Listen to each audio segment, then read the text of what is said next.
Assalamualaikum warahmatullahi wabarakatuh. Apa kabar teman-teman?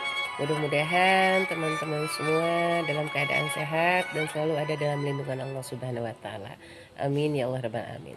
Alhamdulillah teman-teman, kita sekarang sampai di hari Jumat. Hari Jumat itu hari yang sangat istimewa, sehingga di hari Jumat ini disebut juga yaitu penghulunya hari, Sayyidul Ayyam. Dan banyak sekali keistimewaan di hari Jumat. Di antaranya Nabi Adam alaihissalam diciptakan di hari Jumat. Nabi Adam ditempatkan di surganya Allah juga di hari Jumat. Nabi Adam diwafatkan juga pada hari Jumat. Dan Jumat ini istimewanya juga yaitu dilipat gandakan pahalanya jika kita beribadah oleh Allah Subhanahu wa taala.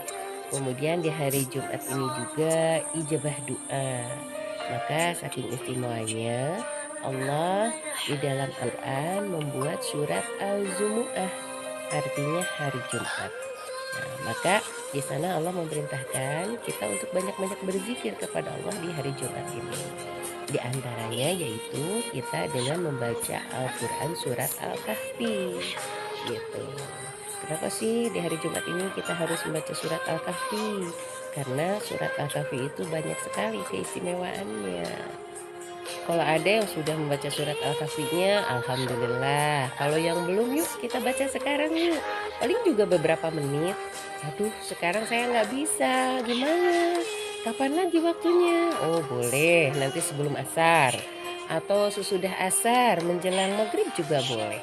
Apalagi di antara keistimewaannya, ijabah doa oleh Allah itu yaitu pada asar. Jadi jangan sampai kita nggak membacanya, sayang.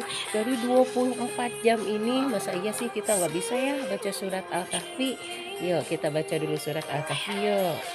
Teman-teman, pasti teman-teman juga pada tahu ya, surat Al-Kahfi itu di dalam Al-Quran itu surat yang ke-18 dan terletak di dalam 2 juz, yaitu juz 15 ayat 1-74 dan juz 16 ayat 75 sampai 110. Surat Al-Kahfi artinya adalah para penghuni gua karena bercerita tentang Ashabul Kahfi. Dan surat Al-Kahfi ini banyak sekali hikmahnya di sana. Surat Al-Kahfi adalah salah satu surat yang terbaik di dalam Al-Quran yang memiliki kandungan dan pelajaran yang sangat berharga. Ada 4 kandungan penting yang terdapat di dalam surat Al-Kahfi yang terdiri dari 110 ayat tadi. Yang pertama, kisah Ashabul Kahfi dari ayat 9 sampai ayat 26. Kisah para pemuda penghuni gua atau Ashabul Kahfi, kisah yang sangat menakjubkan dan tanda-tanda kebesaran Allah Subhanahu wa taala.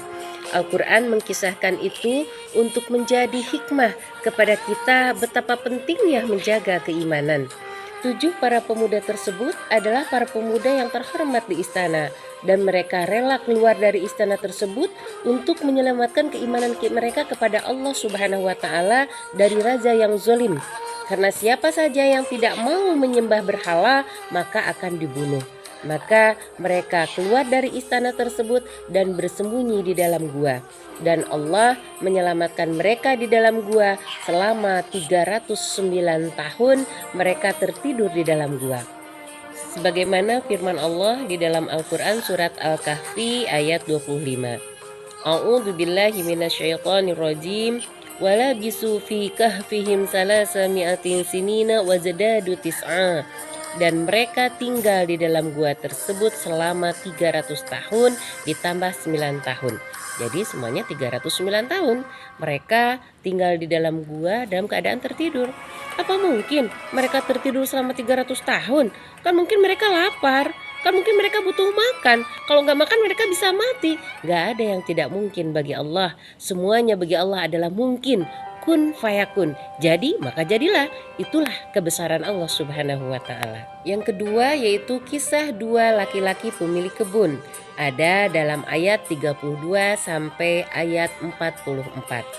2 pemilik kebun, yang satu orang kafir dan yang satu orang beriman, dan dua-duanya menghasilkan kebunnya.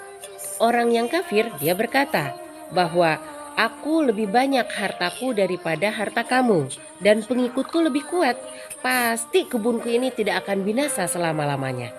Maka si pekebun yang beriman kepada Allah, dia berkata, "Apa kamu mau ingkar kepada Tuhanmu yang menciptakan kamu dari tanah dan menciptakan kamu dari setetes air mani, kemudian menjadikan kamu seorang laki-laki yang sempurna?" Maka karena kesombongannya Allah membinasakan semua kebun anggurnya dan dia sangat menyesalinya. Dan orang yang beriman tersebut oleh Allah kebunnya disubur makmurkan, diberkahi oleh Allah Subhanahu wa taala. Hikmah yang bisa kita ambil dari cerita ini adalah kita harus waspada dengan fitnah harta atau ujian harta, jangan sampai melupakan kita kepada Allah Subhanahu wa taala. Kisah yang ketiga yaitu kisah pertemuannya Nabi Musa alaihissalam dengan Nabi Khidir alaihissalam. Terdapat di dalam ayat 60 sampai ayat 82. Mengkisahkan tentang hamba Allah yang mulia yaitu Nabi Musa alaihissalam dan Nabi Khidir alaihissalam. Di sini terdapat pelajaran yang sangat berharga, di mana Nabi Musa alaihissalam mendapatkan ilmu dari Nabi Khidir alaihissalam tentang kesabaran. Kalau melihat tentang ilmu syar'i, pasti sudah cukup di Nabi Musa alaihissalam. Tetapi beliau tetap merasa rendah di dalam ilmu sehingga beliau ingin belajar kepada Nabi Khidir alaihissalam. Maka Nabi Khidir alaihissalam mengajarkan kepada Nabi Musa alaihissalam tentang ilmu kesabaran. Jadi hikmah yang diambil dari kisah ini adalah bahwa kita harus bersabar di dalam menuntut ilmu dan mewaspadai fitnah yang akan merusak ilmu. Dan yang keempat yaitu kisah Raja Zulkarnain dan Yajuj dan Majuj itu terdapat dalam ayat 83 sampai 98. Raja Zulkarnain adalah seorang hamba yang soleh yang diberi kehebatan oleh Allah Subhanahu wa taala sehingga beliau bisa menjinakkan Ya'juj dan Ma'juj sebagai perusak pada waktu itu. Beliau membuatkan dinding penghalang di antara dua gunung yang memisahkan antara kaum Ya'juj dan kaum yang meminta tolong kepadanya. Dinding yang dibuat dari potongan besi dan tembaga panas itu maka tidak bisa didaki oleh kaum Ya'juj dan Ma'juj sehingga mereka terkunci di dalamnya. Bangsa perusak ini akan keluar nanti menjelang hari kiamat dengan seizin Allah. Dari kisah ini hendaklah kita mengambil hikmah kalau kita harus waspada dengan fitnah dan bahayanya kedudukan. Kita mengambil teladan dari Raja Zulkarnain. Beliau menggunakan kedudukan dan jabatannya untuk kemaslahatan dan kebaikan semua manusia masyarakat yang dipimpinnya. Nah, teman-teman, begitu banyak sekali ya hikmahnya yang terkandung di dalam surat Al-Kahfi sehingga Nabi Muhammad SAW bersabda, "Man hafidhu 'ashra ayatin min awwali suratul kahfi 'usima minad dajjal." Siapa yang menghafal 10 ayat pertama dari surat Al-Kahfi, maka dia akan terhindar dari fitnah Dajjal. Hadis riwayat Muslim. Mudah-mudahan kita bisa hafal 10 ayat pertama di surat Al-Kahfi itu ya. Amin ya Allah rabbal alamin. Dan tidak hanya hafal 10 ayat tadi, lebih baik juga kita membaca surat Al-Kahfi di hari Jumat ini. Sebagaimana sabda Nabi Muhammad SAW, "Man qara'a surat Al-Kahfi fi yaumil jumu'ati adu'a lahu minan nuri ma bainal jumu'ataini." Sabda Nabi Muhammad SAW, barang siapa yang membaca surat Al-Kahfi di hari Jumat, maka akan diberikan cahaya di antara dua Jumat.